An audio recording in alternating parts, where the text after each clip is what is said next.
علیہ وسلم سے یہ کہلوایا گیا کہ میں اپنے اور تمہارے نفع نقصان کا مالک نہیں ہوں،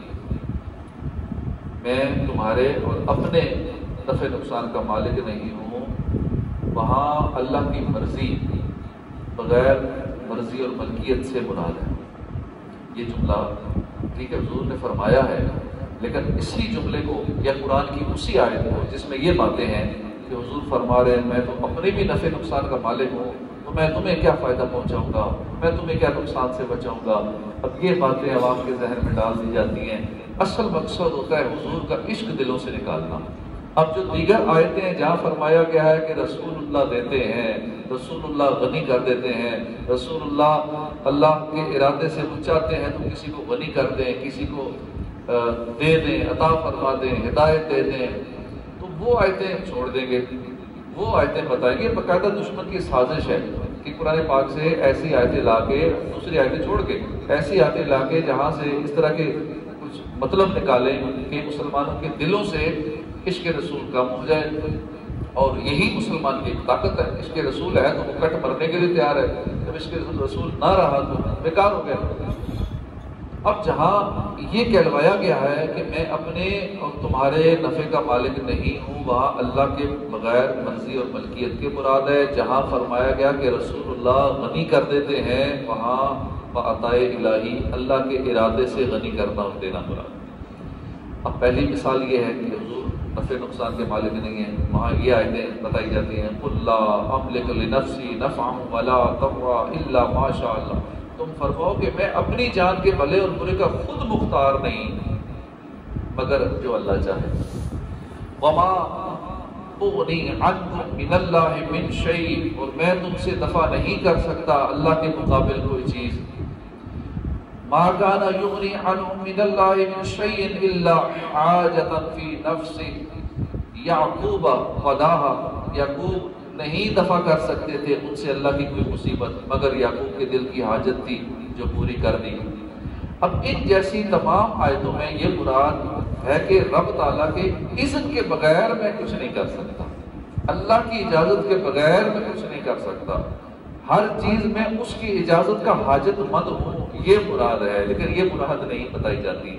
صرف آیت سنا کے ترجمہ بتا کے اس کے بعد شرک کے فتوے لگائے جاتے ہیں، وہ غیر اللہ سے مانگ رہے ہیں۔ دیکھو نا، حضور تو فرما رہے ہیں میں تمہیں نفع نہیں پہنچا سکتا، تو تم پھر حضور سے مانگتے ہو، روزہ رسول میں بھی جا کے کہتے ہو یا رسول کا شفاعت، یا رسول اللہ میری شفاعت کرا دیجیے گا، یا رسول اللہ میرا یہ کام کر دیجیے گا، یا رسول اللہ میرے گناہ بہت ہو گئے، اللہ کی بارگاہ میں میری مغفرت کروا۔ تم یہ شرک کرتے ہو، بدعت کرتے ہو، ایسا نہیں کرنا چاہیے۔ بس اس آیت کو پکڑ کے بندہ تو یہ سمجھتا ہے آپ کو ٹھیک کہہ رہے ہیں، یہ تو قرآن کی آیت سنا رہا ہے، ترجمہ سنا رہا ہے، تو قرآن تو حق ہے، باقی آیتیں چھوڑ دیں گے۔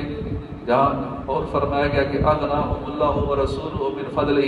ولو انہم رضوا ما آتاہم اللہ ورسولہ، یعنی غنی کر دیا انہیں اللہ نے اور اس کے رسول نے، اس کے رسول نے غنی کر دیا، اللہ نے غنی کر دیا، رسول کو اختیار ہے نا غنی کرنے کا۔ دوسری آیت میں فرمایا ولو انہم رضوا ما آتاہم اللہ ورسولہ، اور اگر وہ راضی ہوتے اس پر جو انہیں اللہ اور اس کے رسول نے دیا۔ تو یہاں تو یہ بھی ہے کہ اللہ کے رسول بھی دیتے ہیں، اللہ بھی دیتا ہے، اللہ کے رسول بھی دیتے ہیں۔ اذ تقول للذی انعم اللہ علیہ وانعمت علیہ امسک علیہ زوجک، جب آپ کہتے تھے اس سے جس پر اللہ نے انعام کیا اور آپ نے اسے نعمت دی کہ اپنی بیوی کو روکو، آپ نے اسے نعمت دی۔ ان آیتوں سے پتہ لگا کہ رسول اللہ غنی بھی کرتے ہیں، رسول اللہ نعمت بھی دیتے ہیں، رسول اللہ عطا فرماتے ہیں، بہت کچھ دیتے ہیں۔ ان میں ہی یہی مراد ہے ان آیات میں کہ اللہ کے حکم سے، اللہ کے ارادے سے، اللہ کے اذن سے نعمتیں بھی دیتے ہیں، اللہ کے اذن سے فضل بھی کرتے ہیں۔ لہذا دونوں قسم کی آیتیں ٹھیک ہیں، لیکن ایسا نہیں کرنا چاہیے کہ کچھ آیتیں سنا دی جائیں، کچھ آیتوں کو سائڈ پہ کر کے لوگوں کو بتایا ہی نہ جائے اور لوگوں کو گمراہ کیا جائے۔ لیکن الحمدللہ یہاں یہ اہل حق کی ایک اہل حق کا مرکز ہے جہاں پوری ڈیٹیل بتائی جاتی ہے، تصویر کے دونوں رخ دکھائے جاتے ہیں تاکہ ہمارا عقیدہ خراب نہ ہو۔ ہم ایسے لوگوں سے یا ایسی تقریریں کہ سوشل میڈیا پہ بہت ساری سنتے ہیں اور آدھی بات سن کے تو فوراً ایمان ڈگمگا جاتے ہیں، لوگ یہ تو لوگ شرک کر رہے ہیں، مولانا صاحب تو یہ کہہ رہے ہیں، فلاں تو یہ کہہ رہے ہیں، تو لوگ شرک میں مبتلا ہے، باقی غلط کر رہے ہیں، چونکہ اب پتہ ہی نہیں ہم نے کون سا ساری آیتیں سنی ہوئی ہیں یا پڑھی ہوئی ہیں، یا ہم نے وہ عالم ہیں یا ساری حدیثیں ہی پڑھی ہوئی ہیں، پھر حدیثوں کی ساری قسموں کا علم رکھتے ہیں، تو یہ بات تو ہے نہیں۔ علم نہ ہونے کی وجہ سے سیدھے سادھے لوگ بیچارے پھر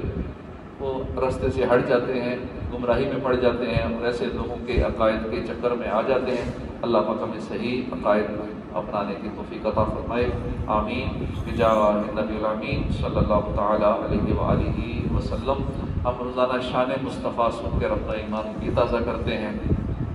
نبی